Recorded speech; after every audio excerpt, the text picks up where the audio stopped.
Hello students, today we are going to see translation in non-contiguous memory allocation. Last time we had seen it for contiguous memory allocation, but there was a problem of external fragmentation which we had discussed in the previous lectures also. Okay, that's why we are moving on to translation in non-contiguous memory allocation. Now over here, we'll take one example to understand what basically is done. This is my secondary memory. This is my main memory. Now over here I have three processes, P1, P2 and P3. Okay. Say if suppose I have a process in which you have the sub processes P1, P2 and P3. They are in a contiguous fashion over here, but it is not compulsorily to have all these three in a contiguous fashion. Okay, you can have P1 allocated over here, P2 somewhere here and P3 over here. So it is not compulsory. So right now they are in contiguous fashion. That thing, if suppose they are again in residing in another non-contiguous fashion, that problem will be taken afterwards. Now, over here, I have to transfer these sub processes to my main memory. So now, basically by default, you can see there is a space available over here, here and here. Okay, these spaces are not empty. So you will be allocating P1 over here, P2 over here and P3 over here. Why we need to transfer that to your secondary memory to your main memory is the access time will be quite lesser when we access in main memory. Instead, we are accessing secondary memory. Okay, that is nothing but your locality of reference, which we have discussed in our previous lectures of memory management. Okay. Now, this we are going to see a discussion. In secondary memory is divided into partitions. We will divide secondary memory into fixed size partitions. So this is fixed size partitions. Each partition is a page. Is called as a page. Okay. So if suppose this is 1 KB, this is another 1 KB, three is another 1 KB and so on. So this is divided into fixed size partitions. And what we are using fixed size partitioning scheme in secondary memory also and main memory also. Fixed size partition scheme, that means nothing but if suppose P1 is, this is my page. Okay, so this is say 1 KB and here if suppose there is 2 KB the size, this is 2 KB, this is 2 KB, 3 KB and so on. Okay, so it will be transferred over here and 1 KB will be wasted. That is nothing but your internal fragmentation. That's not a big issue. The big issue is the external fragmentation which we need to deal with. So now, and again this is your equal partitions, each one of them. Okay, so this each partition is called as a page. Here each partition is called as a frame. Okay. So main memory is divided into equal partitions. Each one is called as a frame. Also use fixed size partitioning scheme. Okay. P1 occupies 3 pages in secondary memory. Assume it is stored in contiguous fashion, not required always, as we have said. 3 pages in secondary memory is equal to 3 pages in your main memory. 3 frames in your main memory. Okay, so if suppose this is your 1 KB, this also, this page size, frame size should be same. This is 1 KB, this also should be 1 KB. So 3 pages in your secondary memory corresponds to, there should be 3 frames in your main memory. Okay. Now for secondary memory, logical address is created. This logical address is converted into physical address by the translator, so as to access the main memory. So now in the previous lecture we also have discussed that always the CPU generates the logical address. This logical address is for accessing the secondary memory. But what we want, we need to access our main memory. So that's why we need to have a translator which translates from your secondary memory to your main memory. Okay, so over here we have seen this is my pages. So let's take this is a process x1. Okay, this process x1 contains 3 pages, p1, p2, p3.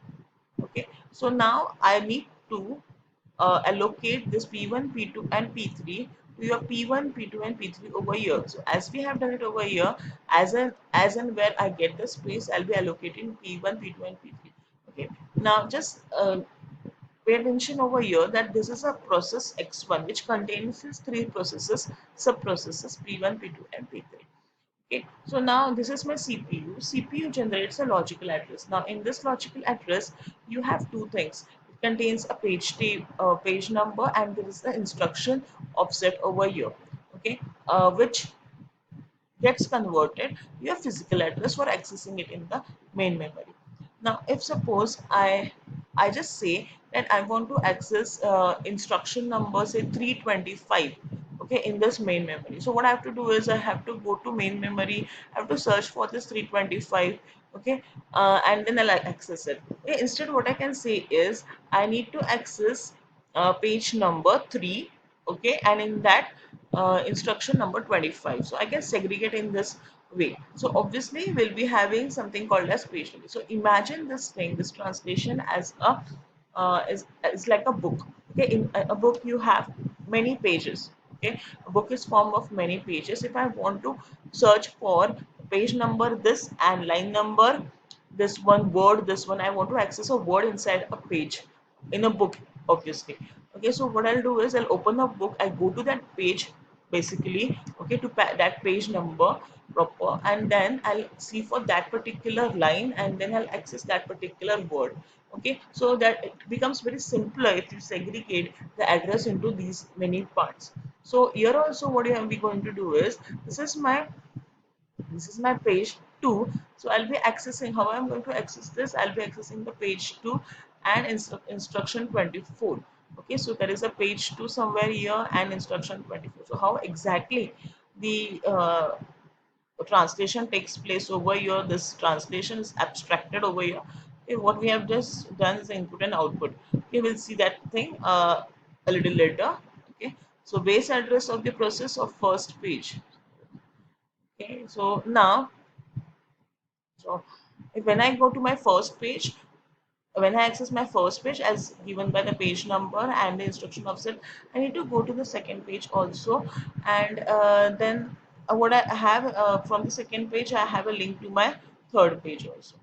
Okay, so how will I do that thing? Okay, previously also we discussed that in your non-contiguous memory allocation, we use something called as your linked list.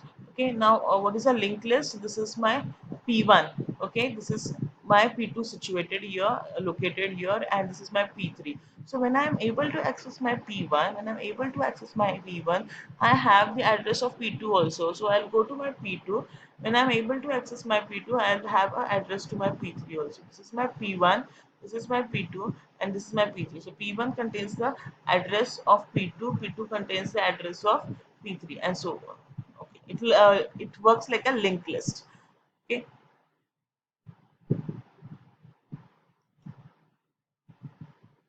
Okay, now next we are this is also called as indexing.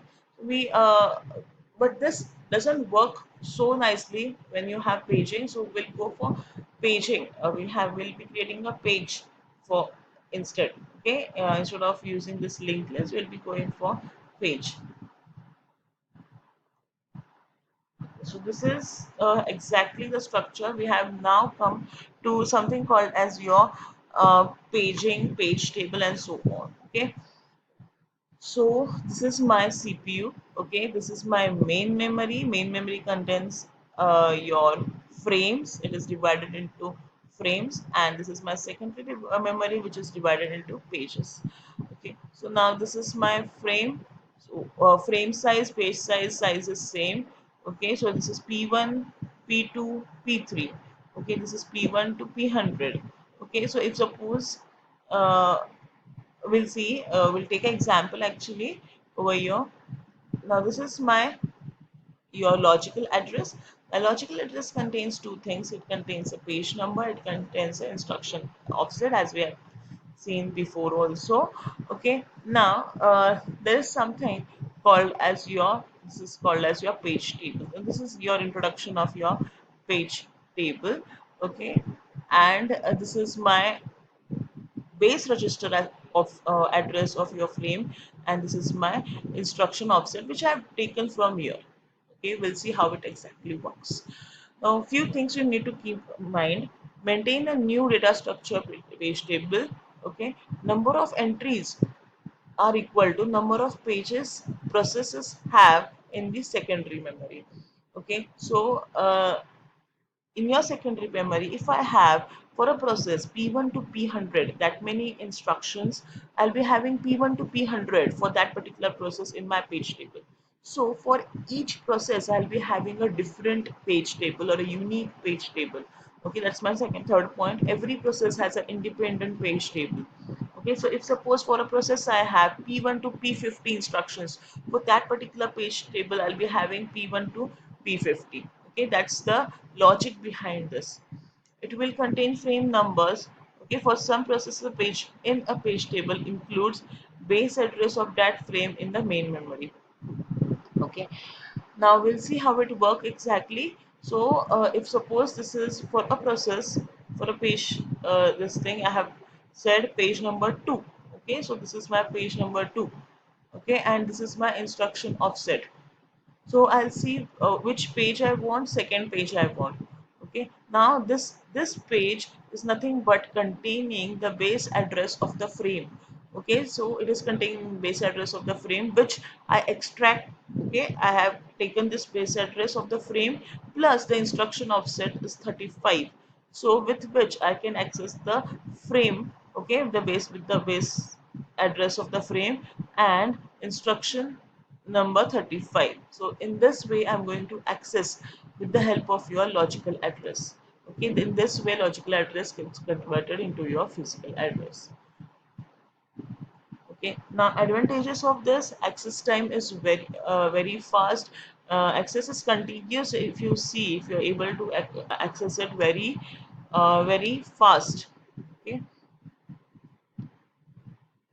okay, this is also called as your there is one more thing, PTBR, page table base register. It's nothing but for which process I want. So PTBR, I'll be giving one more input. So say for a process number X. So process number X base address is this, what it is. Okay, so that will be given by your PTBR. Okay, so I have the three inputs. I have this page number, I have this instruction offset, and I have this page table base register. Okay, these are the three inputs. Access is quite faster, access is very contiguous, no external fragmentation if you see. Okay, but what are the disadvantages? Disadvantages are penalty of page table. I have to have this data structure, one more data structure of a page table. Okay, remember base address of that page. Okay, for each page table I had to remember the base address. I need to know the PTBR always. Okay, page table is a metadata. Okay, that's a problem actually because it contains data about data, so I have to have lot 2D data structure.